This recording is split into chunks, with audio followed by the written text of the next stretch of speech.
추울 때나 더울 때나 비가 오나 눈이 오나 이 자리를 지키시는 여러분께 경의를 표합니다. 하나님께서 기뻐하실 줄로 믿습니다. 국민들이 박수를 보낼 줄로 믿습니다. 한국교회 전체가 여러분의 성의와 노고에 치하드립니다. 저는 간단하게 한 15분 이내로 말씀을 드리겠습니다. 결론을 먼저 드리자면은, 첫째, 윤석열 대통령은 오늘 석방된 것을 참 축하하면서 이제 다 모든 걸 지나서 대통령직을 이어서 2년간 잘 다스리게 될 줄로 믿습니다. 두 번째, 이재명 더불어민주당 대표는 가야 될 길이 있습니다. 감옥으로 가게 될 줄로 압니다. 가서 좀 급하게 나오지 말고 한 10년 푹 썩으면서 수양을 하게 될 것이라 생각됩니다. 세 번째는 윤석열 대통령께서 2년을 잘 마무리하시고 그 다음 새로운 대통령, 우리 국민의힘 후보, 더불어민주당 후보가 선거 부정 없이 잘 선거를 치러서 뽑히는 대통령이 다음번에는 통일한국으로까지 이어지게 될 줄로 믿습니다. 저는 윤석열 대통령이 잘한 것이 두 가지 있다 생각합니다. 윤석열 대통령도 물론 잘한 거 못한 거 있겠지만은 가장 잘한 거 두 가지라 생각합니다. 첫째는 한미일 동맹 관계를 확실히 세운 것을 아주 잘한 것이라 생각합니다. 두 번째는 지난해 12월 3일에 계엄령을 선포한 것이 참 잘한 것이라 생각합니다. 저는 처음에는 긴가민가 해서 요즘 같은 태평시대에 뭔 계엄령인가 그렇게 아주 고개를 갸우뚱하고 왜 그렇게 했을까 별로 처음에는 찬성하지 않았습니다. 그러나 탄핵 정국이 이어지면서 하루하루 지나는 동안에 계엄령을 안 했으면 이 나라가 큰일 날 뻔했구나, 내가 그걸 깨달아 가고 있습니다. 마치 뜨거운 물속의 개구리처럼 이 나라가 우리도 모르는 사이에 서서히 이상한 나라로 변질될 수 있는 위기에 그걸 자각하고 계엄령을 내린 점에 대해서 참 잘한 것이다 생각을 합니다. 여러분, 그래서 우리나라의 위기의 가장 중요한 첫째가 선거 부정입니다. 여러분, 선거관리위원회를 바짝 들었다가 서해안 바다에 던져버려야 됩니다.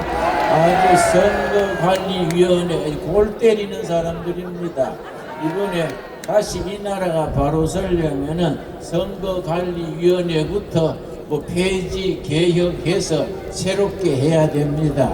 여러분, 실예를 들겠습니다. 어떤 사람들은 그럽니다. 요즘 같은 세상에 선거 부정이 어디에 있냐? 매스컴에서도 그렇게 선동을 하고 그렇게 믿는 시민들이 많습니다. 나는 경기도 동두천에 살고 있습니다. 동두천 옆에 파주시가 있습니다. 파주시 진동면의 경우에 진동면 투표자 가능수가 144명인데 실제 투표했는 사람은 123명이랬습니다. 그런데 투표 결과는 181명이 나왔습니다. 여러분, 그러니까 58명은 도깨비가 투표했는가, 무슨 귀신이 투표했는가, 그건 정말로 뚜렷한 팩트입니다. 부정선거는 팩트입니다. 두 번째로 이 사전투표, 이 사전선거, 이거 참 골치 아픈 겁니다. 앞으로 선거법이 개정되면은 사전선거 이걸 없애야 될 줄로 압니다. 여러분, 파주시 진동면의 경우에 사전투표한 사람은 44명이랬습니다. 진동면 경우에 사전투표는 44명 했는데 표는 몇 표가 나왔느냐? 114명 표가 나왔습니다. 70명이 어디서 나타났습니까? 이건 사실입니다. 사실. 그리고 파주시에 100세 이상이 70명 투표한 걸로 나오는데 여러분 153세가 투표한 걸로 나왔습니다. 여러분 197세가 투표한 걸로 나왔습니다. 희한한 일이지요. 197세면은 1823년에 태어난 사람이 투표한 것으로 그렇게 드러났습니다. 정말로 희한한 일 아닙니까? 이런 걸 우리가 제도적으로 완전히 바로잡아 나가야 됩니다. 여러분, 우리가 새로운 시대를 위해서 반드시 짚고 넘어가야 될 일이 중국과의 관계입니다. 여러분, 지난번 3월 1일 날 우리가 이 탄핵 반대 시위를 하는데 한쪽 모퉁이에는 반대 지지 시위를 했습니다. 내가 지나치면서 들어가 보니까 절반은 중국서 말을 하는 것 같아요. 그래서 내가 옆에 가서 니하오 그랬더니 비실비실 피해 뿌리더라고요. 중국이 한국에 왜 그래 관심이 많습니까? 중국은요 한국을 자기들의 무슨 위성 국가처럼 만들려는 아주 못된 생각을 하고 있습니다. 여러분 시진핑이 미국 가가지고 미국 대통령을 만나서 하는 말이 코리아는 옛날부터 자기들의 속국이었다. 그러니까 미국이 손대지 마라. 그런 식으로 말했습니다. 여러분 좀 나쁜 말로 하자면 뒤질라고 작정한 소리지요. 어떻게 코리아가 중국의 속국이었습니까? 여러분 서대문에 독립문이 있습니다. 여러분 독립문이 일본에 대한 독립으로 세운 게 아닙니다. 중국에 대해서 독립문으로 세워진 겁니다. 나는 북한에 여러 번 갔었습니다. 여러분 북한의 육군사관학교격인 장교훈련하는 학교에 뭐라고 써놨느냐 하면은 북한 얘기입니다. 일본은 100년 숙적, 중국은 1000년 숙적 그렇게 써놨습니다. 북한 사람들도 일본은 100년 원수고 중국은 1000년 원수라 그랬는데 이상하게 우리나라 정치가들 중에 더불어민주당 사람들 중에 중국을 몰수 떠받드는 사람들이 있습니다. 문재인 대통령이 중국에 가가지고 베이징 대학에서 강연하면서 중국과 한국은 공동 운명체입니다. 그런 골빠진 소리를 했습니다. 여러분 중국이 망하면 우리가 같이 망하고 중국이 흥하고 우리가 같이 흥한다. 이 공동 운명체 아닙니까? 그러고 우리 문재인 대통령이 시진핑한테 그랬습니다. 우리가 중국의 1대1로 정책에 동참하겠다. 그런 허튼 소리를 했습니다. 그런 사람들이 그런 생각을 가진 사람들이 국회당에 모이면은 국회의사당이 월빈당 되지 않겠습니까? 여러분 참 이상합니다. 중국 공산당 창립된 것이 1921년입니다.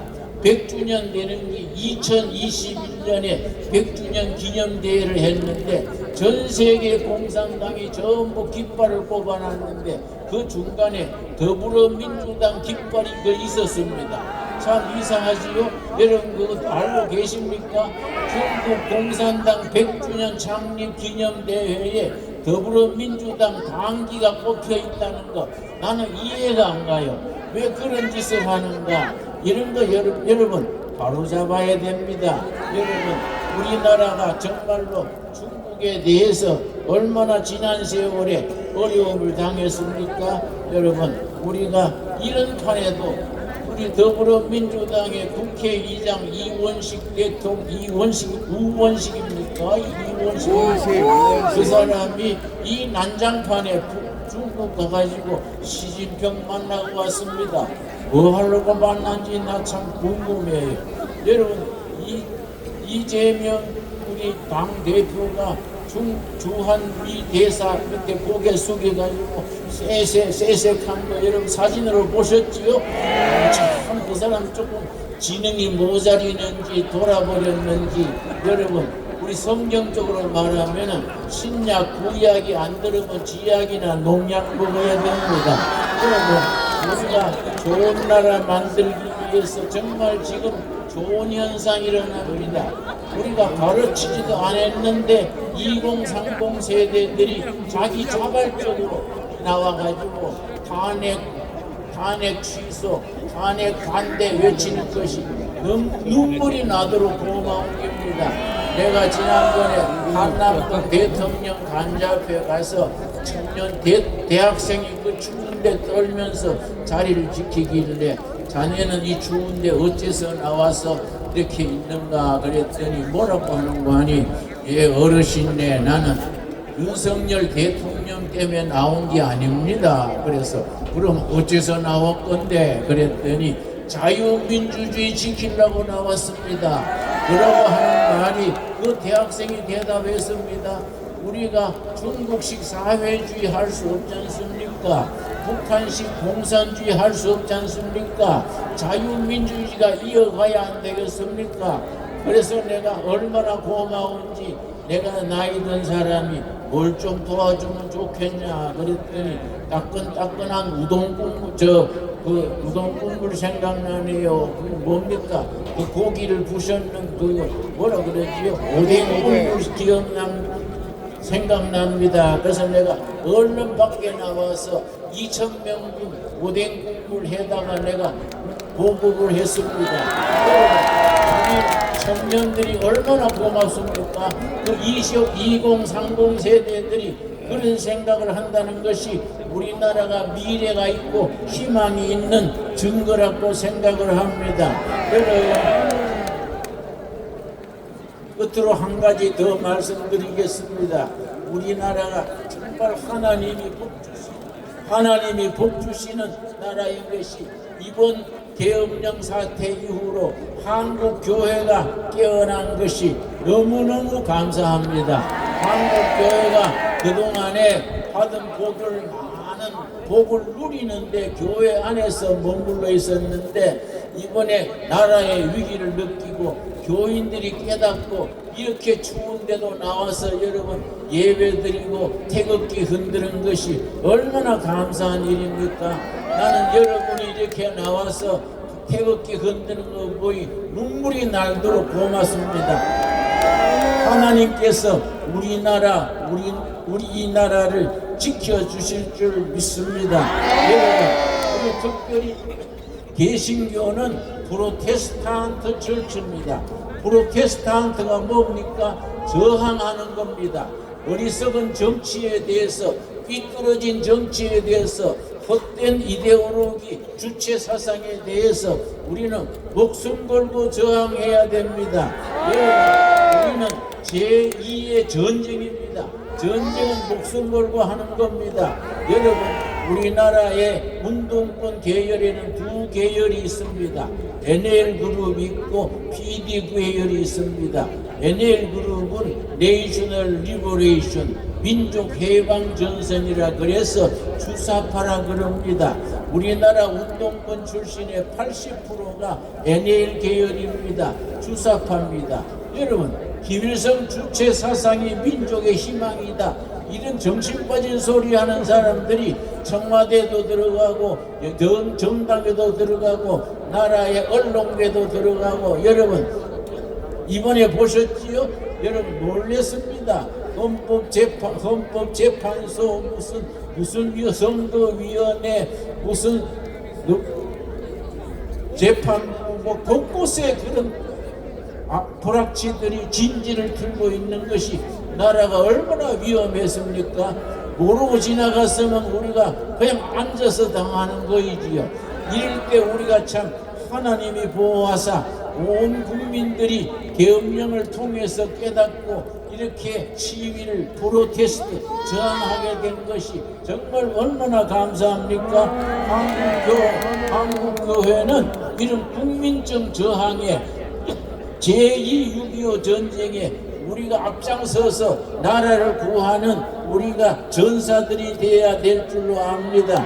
여러분 그 일이 교인들 중에 엉뚱한 소리 하는 사람 옆에서 뭐라 그러십시오. 정신 차리라고 뭐라 그러십시오. 여러분 로마서 12장 2절에 있습니다. 세상 풍조를 따르지 말고 예수 그리스도 힘입어 변화되어서 세상을 변화시키라 했습니다. 여러분 나를 한번 따라하겠습니다. 변화되어 변화시키자. 여러분 다시 한 번 더 하겠습니다. 변화되어 변화시키자. 변화되어 변화시키자. 우리 나라를 변화시키고 교회를 변화시키고 아시아를 변화시키는 선두에 서는 한국교회가 되어지기 바랍니다. 그렇게 되어가고 있는 줄로 압니다. 내가 독일의 끝으로 한마디만 더 하겠습니다. 내가 독일에 갔을 때 훔보르트 대학의 입구에 칼 막스의 유명한 말이 새겨 있었습니다. 지금까지의 철학은 세계를 해석만 했다. 그러나 지금부터의 철학은 세계를 변화시켜야 된다. 내 그 말을 읽고 감동을 받아서 속으로 생각하고 내가 설교할 때 그 말을 인용하곤 합니다. 지금까지의 교회는 성경을 해석만 하고 교회를 지키기만 했다. 그러나 지금부터의 교회는 나라를 변화시켜야 된다. 우리 통일 한국 시대에 이룰 때까지 우리 교회가 앞장서야 됩니다. 여러분 반드시 이루어질 줄로 믿습니다. 통일 한국 시대에 평양에 가서 같이 예배 드립시다. 여러분 가까운 시일에 백두산에 가서 여름 수양에 열도록 합시다. 여러분 옛날에 독일의 니체란 철학자가 유명한 말을 남겼습니다. 나를 죽이지 못하면 나는 더 강한 사람이 될 것이다. 여러분 윤석열 대통령을 죽이지 못하면 더 멋지고 더 강한 윤석열 대통령이 될 줄로 믿습니다. 우리를 패배시키지 못하면 더 강한 우리가 정광훈 목사가 되고 우리 세종로 광화문 세력이 되고 더 강하고 멋진 대한민국을 함께 이루어 나가게 될 줄로 믿습니다. 감사합니다. 네, 고맙습니다. 주옥 같은 말씀을 주신 우리